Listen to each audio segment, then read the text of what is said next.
Okay, welcome back to Kosi's Arsenal podcast. My name is Kosi. How are you guys doing? Um, it's a crazy video. It's a very crazy video, and it's all about how can Arsenal or how could Arsenal line up if Aliko Dangote took over from Stan Kroenke, and that's where I'm going to be focusing. It's not a very serious video, so if you think I'm going to be analyzing what financial issues, no, I'm not going to do that. I'm a fan of Arsenal, and everybody knows that because I run this podcast as a fan, and that's why I'm entitled to my opinion, and you're entitled to opinion as well. And this is an opinion video, entirely opinion. How I would like to see Arsenal line up with Aliko Dangote taking us over, because one of the problems we've been facing in the Stan Kroenke ever since he took over, is there is that lack of injection of money. He doesn't inject enough. Yeah, someone is going to tell us that he's brought in players like Aubameyang, brought in players like Lacazette, brought in players like Alexis Sanchez and Ozil. But we also have to look at the other end, where he has almost sold everything he has brought in. And even the quality of players we've been bringing at the Emirates Stadium is more of worse than good. So if Aliko Dangote takes over Arsenal, like he said he wants it to be, he doesn't want to be just a takeover, but he wants it to be a takeover where Arsenal is actually going to be transformed. And there are rumors that we could actually see talks between Stan Kroenke and Aliko Dangote in the summer to buy Arsenal for around $2 or $1.7 billion. That will be discussed in the summer. I just can't wait for Stan Kroenke to be, to cash in actually, and move out of this project. But so I'm going to be looking at how Arsenal could actually line up if Aliko Dangote bought this damn club. Now that means we are going to be a little bit fictional. Yeah, we might go fictional. You could see names like Mbappe, Messi, but don't mind. I'm going to try to prove my point that Arsenal should be competing at the very highest of levels. Arsenal should be competing with Bayern Munich. At least Arsenal shouldn't be competing with Everton. And by the fact that Everton are buying Doucouré, Everton are buying Allen, Everton are buying James Rodriguez, that means Arsenal cannot use Granit Xhaka. You can't use Emily Smith-Rowe. However much these players are good, it means football has evolved from the level Arsenal are 10 times to where we must be, and for us, we've been dragged behind by our, should I say, selfish owner, or something like by our unselfless owner. So I want to do a predicted lineup and see what is in my head. How should Arsenal line up when we get a man like like Aliko Dangote, someone who feels he wants to invest in Arsenal, someone who feels Arsenal is a big project, someone who thinks Arsenal can, compete at the top most level yet again. In goal, this is crazy, but I'm gonna go with Donnarumma. Donnarumma is the AC Milan goalkeeper. That's the goalkeeper I'm gonna go with, Donnarumma, and I think he's one of those goalkeepers that are very, very, very, very. What should I say?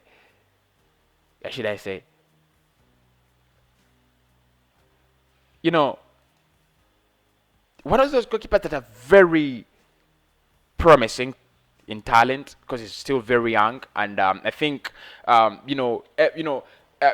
AC Milan might not want to sell him. His contract is actually in his swings, but I think if you if you went in for Gigi Donnarumma, you have a good goalkeeper. You have a very good goalkeeper for the future. So his name is Gian. His name is very hard. But I think I'll try Gianluigi. Gianluigi. It's not Gianluigi Donnarumma, something like that. So I'll go with Donnarumma as my goalkeeper. That is if Aliko Dangote takes us over and he buys, the players we want. Bayern have taken Dayot Upamecano. so we cannot take him. And I think we also have enough centre backs. So I'll play Gabriel in the centre back. I'll play Gabriel in the centre back with someone else, and I'm gonna tell you who that person is. Because I think Gabriel Magalhaes has a lot of potential, a lot of potential, and many Arsenal fans really believe with me that he's going to be one of those very great, footballers, one of those very great defenders in football, if actually he's given the chance. And Mikel Arteta needs to stop switching players like he's switching pants. He needs to start getting his lineup right and steady. So playing with Gabriel, I think I'm going to go with Jules Koundé. I think I'm going to go with Jules Koundé, Sevilla. I think everybody knows, Jules Koundé. No, he's playing as my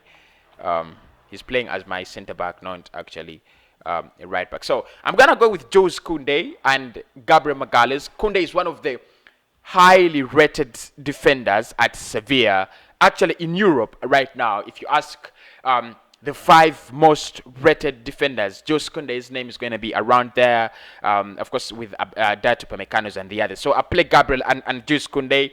Of course, if we get the money to buy Koundé. Now, in the right back, this is where I have a problem because I like so many players there. I would like to see Bellerin out, but I would like to see Tariq Lamptey. I would like to see Max Aarons or Ashraf Hakimi. Hakimi would be available for 40 million. Tariq Lamptey could be a little bit could be available for a little bit lesser than that, around 30 million. And Lamptey is well versed with how the Premier League works, and that is what we want. We want players that are actually going to click right away. So I'm going to go with Tariq Lamptey. Yeah. I'm going to go with Tariq Lamptey in the right back. And make no mistake, I think he is a very good player. He was at Chelsea. We've been linked with him, on a couple of occasions. So Koundé, Lamptey, Donnarumma, Gabriel, and Kian Tierney, my captain. Of course, Tierney doesn't actually. But we shall need a backup a backup right back. We shall need a backup left back, not a backup right back. But we shall need a backup left back, and I think we need to work on that this summer. Why did Kian Tierney go up there? Now I want him as my left back. That is where he is good at, and that is how he plays, well, as a left back. So Kian Tierney in the left back. Now in the midfield, this is where it gets interesting, and I know many people. So guys, give me some of the suggestions. What do you think? First and foremost, what do you think about my defense? As Dangote takes over, but what do you think about the midfield?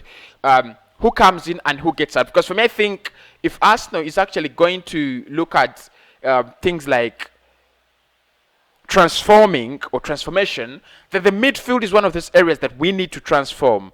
Ceballos needs to go, Elneny needs to go, Xhaka needs to go. So many players need to leave. And we need a lot of quality if you're going to compete with teams there. So I'll play Thomas Partey first, because for him, his position at least is a little bit guaranteed, isn't it? Yeah, I know what you're thinking. Xhaka is gone. Who comes in? And we have talked about this so many times. We've talked about players like Yves Bissouma. We've talked about players like Wilfred Ndidi. We've talked about players like Houssem Aouar. And the question is, who actually comes in? Who do I prefer? If we have the money to spend, who do I want? Who would I want? To join this midfield. And it's going to be very crazy, but I'm gonna do it. It's gonna be very crazy, but I'm gonna do it. I'm going to go to Everton and get a man named Joe McGinn. I don't know how I don't know how. Yeah, exactly. John McGinn, Aston Villa. That is the kind of player. He's 25, by the way. He's not very old. I think the work rate of Joe McGinn, partnered with Thomas Partey, how solid Joe McGinn is, and how good he is. I think you need such a player. You might need such a player, actually. And for me, I would go out there and get Joe McGinn and try to relieve Thomas Partey of the heavy duties of protecting the back line alone. Still, I would go to Leicester City and get a man named Tielemans. Yeah, Tielemans. I'll actually play Tielemans. I don't know why. I don't know why his name doesn't come here. Yuri Tielemans. Okay, it's T. Yeah, Yuri Tielemans. Exactly. So I'll go Leicester City, shop Tielemans, go to Aston Villa, get Joe McGinn, and then partner them with Thomas Partey in that midfield. What Tielemans gives you is like a link between that defensive part, trying to create a balance. Actually, if you looked at how Aston Villa were beaten by Leicester City over last weekend, it was ball of Tielemans crossing the ball from back to forth, giving Maddison, Harvey Barnes, and Vardy, a lot of time to position themselves in areas where they think there is ample time and space for them to do their things. And I think that's the quality I like about Tielemans. He holds the ball when he needs to hold it. He passes it when he needs to. He knows where he's going to put that ball, and he's very, very fast. And his passing is good. So I think if you put him in the midfield, and he can also create chances from far deep. Now you're gonna ask me, Kosi, we don't have a lot of creativity in this lineup. I know, and that's why I'm playing Jack Grealish. This is crazy, isn't it? And that's why I'm playing Jack Grealish as my left forward. I'm not playing him basically as a winger, but I would love to see Grealish play as a left forward. Then on the right, of course, Bukayo Saka is for me, he qualifies to be there. Every team has that young shining star. Every team has that young player that is doing things. Phil Foden at City, Trent Alexander-Arnold at Liverpool, Mason Mount at Chelsea. So every team has that star that is very young, and look, trust me, there is no problem with having a young player shining. There's no problem. So when Aliko Dangote comes and gives us the money to splash, Saka must stay, and Aubameyang, sorry for that, and Aubameyang needs to stay as our striker as well. So guys, tell me what you think about my lineup. I mean, if Aliko Dangote gives us the money, seriously, putting the jokes aside, I would want to see Arsenal line up like this. This is a competing Arsenal. This is a team you think can compete with Manchester City, Liverpool, Chelsea, Manchester United, and a couple of other teams like that. Because Partey moves straight into Manchester United. Joe McGinn moves straight into Manchester United. Tielemans can play at Manchester United. If you ask me, where does Saka, does Saka play at United today? He does play. I think he's better than some of the wingers they do have. Is Donnarumma is a good goalkeeper? He competes with Alisson, he competes with David De Gea, he competes with Ederson. So I think we need to be a little bit more competitive. This is a squad that would cost us around, because Grealish alone is 80 million. You have Joe McGinn and Tielemans could cost you around 60 million or 70 or 80 million. That is 160 million. Jules Kounde alone is 50 million. That is around 200 million. And then Lamptey and Donnarumma, that is this is around 500 million. 500 million. And the question is, can Dangote splash 500 million on Arsenal? It could not be in one transfer window, but it might be across around 2 transfer windows or 3 transfer windows. You drive out the dead wood and bring in such quality. You bring in such players. I think with this kind of lineup, you're gonna face, you're going to face Barcelona. And they have a reason to be afraid. You're gonna face Bayern, and they have a reason to prepare for Arsenal. Not going against Bayern and they're like, who is coming? Arsenal. They think about Chambers, they think about Chamberlain, they're thinking about Jack Wilshere, a player who has not been playing for almost eternity. They don't have a reason to be afraid. But anyway, for me, that is how I would want to see Arsenal line up with Dangote taking over. Tell me, if we got the money, whether from Dangote or from Stan Kroenke, who are the players you would want us though to bring in? And I'll speak to you soon. If you put a like on the video, please do, and I'll speak to you in the next one.